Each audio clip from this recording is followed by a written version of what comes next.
So last year, Netgear released the Arlo Pro cameras, which has actually been the world's top-selling consumer security camera system. And if you're unfamiliar with Arlo, it's a smart security camera system that features 100% wire-free HD weatherproof cameras. So these cameras have been really popular with people who either can't or don't want to run wires around their house for a traditional security camera system. So a couple of months ago, Netgear actually released the Arlo Pro 2, which is an updated version of the Arlo Pro cameras that adds more features and addresses some of the concerns that people had about the original Arlo Pro. So just like the Pro 2 comes with the same base station, which appears to be unchanged. The cameras are still completely wireless, even though the base station does require a wired connection to your router. The base station still has the 100 decibel siren and USB ports, so you can connect a hard drive for local storage if you want. So the overall design of the cameras has remained pretty much the same as well. Physically, they look nearly identical, with the only real difference being a slight change to the face of the camera and metallic lettering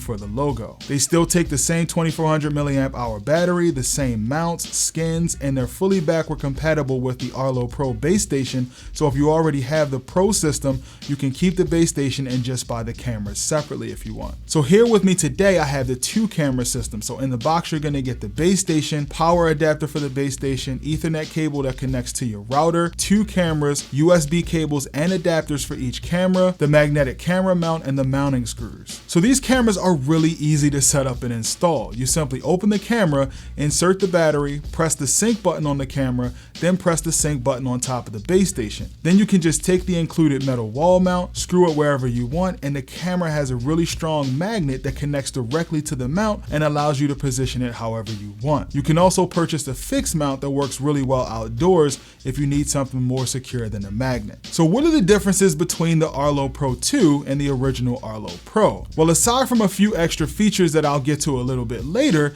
the major difference between these cameras is the resolution. So if you saw my Arlo Pro review, I was a bit underwhelmed by the video quality of the cameras. They claim to be 720p, but the heavy video compression crushed the detail and the video looked pretty blurry in some cases.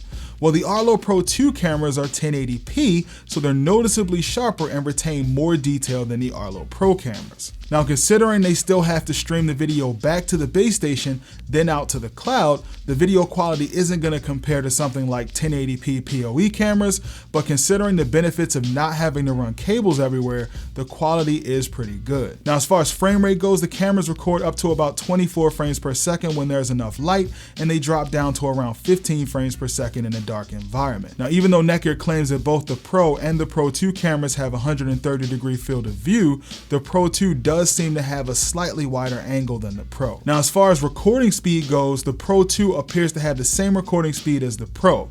Within about a second or two of an object coming into the frame, the recording starts. Now, it could be a little bit faster, but it does work well in most cases. So to address people's concerns about recording speed, Netgear added a new feature called Lookback. So whenever the camera is plugged into external power, you can enable the Lookback feature. So the Lookback feature allows the cameras to record a few seconds prior to when the motion was sensed. This means you don't have any more issues with missing the first second or two before the recording started. This is definitely a nice feature and directly addresses some of the concerns that consumers had about recording speed. Another feature that's available when the camera is plugged into external power is motion activity zones. So this allows you to get an instant alert whenever motion is sensed in a specific area of the video frame. My only gripe with this is that it can only be enabled when the camera is plugged in. Now, I'm not sure exactly why it would require external power, but it definitely would have been nice to use on battery power. And another feature that's enabled when you're plugged in is continuous video recording, or CVR. So this allows your cameras to record video 24/7. Now, it does require you to purchase one of their paid plans, but it's nice to have the option. So as I said earlier, the Arlo Pro and Pro 2 camera systems come with free 7-day cloud storage. This means that you get free access to a full week of all of the recordings from up to 5 cameras. So as long as the video you want to watch was within the past 7 days, you can go back and view or download it without paying any additional fees. So this is definitely a great deal and something that's hard to find from any other smart cameras out there. Now, the base station can actually handle up to 15 cameras, so if you want more than 5, you'll need to choose one of the corresponding service plans that can handle more cameras. So now on to one of the most controversial topics when it comes to wire-free cameras, which is battery life. So if you're unfamiliar with how these cameras work, they sit in standby mode waiting to be triggered by motion or an event. Once it's triggered, it streams the video to the base station via Wi-Fi, then the base station pushes the video to the cloud.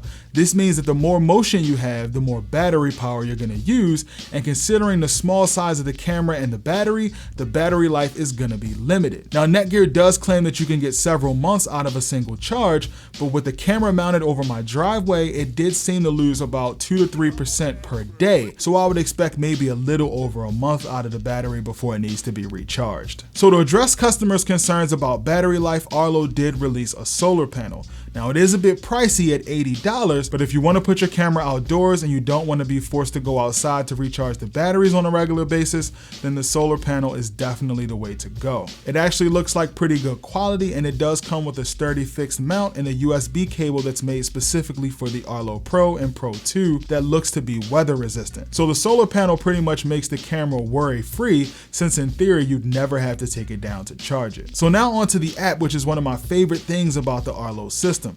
So the cameras are driven by modes, and the modes can be changed manually or they can arm automatically whenever you leave the house using geofencing. They can be set by a schedule or by a smart home device like SmartThings or the IFTTT app. Now I personally think the app is what sets the Arlo system apart from other security cameras. It's really simple to navigate, and even though there are a lot of options, it doesn't seem too overwhelming. You can use the app to view a live feed of up to 5 cameras simultaneously, and you can change a ton of camera settings including motion sensitivity, notifications, audio video settings, and your triggering methods. Now by default the cameras will record as long as it senses motion for a maximum of 5 minutes, and you can change the video quality settings as well. My cameras were set to the highest quality by default, which I do recommend, but you can lower the video quality if you need to squeeze a bit more battery life out of them. So one of the things that sets the Arlo cameras apart from other security cameras is the ability to link with several smart home devices and apps like SmartThings, IFTTT, and Amazon devices. So this allows you to do really cool things like automate the cameras using smart home sensors with SmartThings, or you can do cool stuff like this. Alexa, show the driveway camera on Fire TV. Okay. So the Amazon voice feature works on most Amazon Fire TV devices as well as the Echo Show. So if you saw my Arlo Pro review, you might remember that one of my biggest concerns was the price.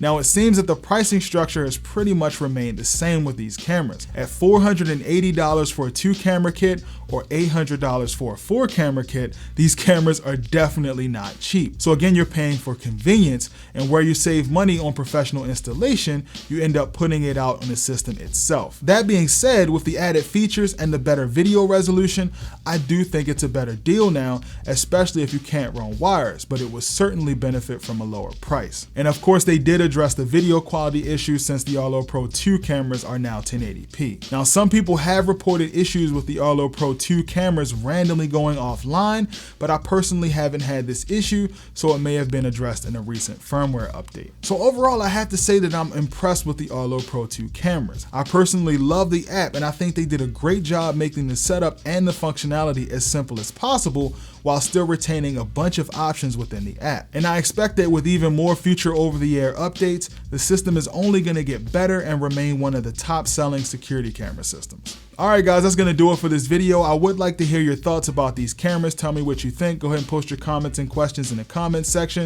If you're not subscribed to the channel, be sure to subscribe. Hit that like button if you liked the video, and I'll see you guys in the next video.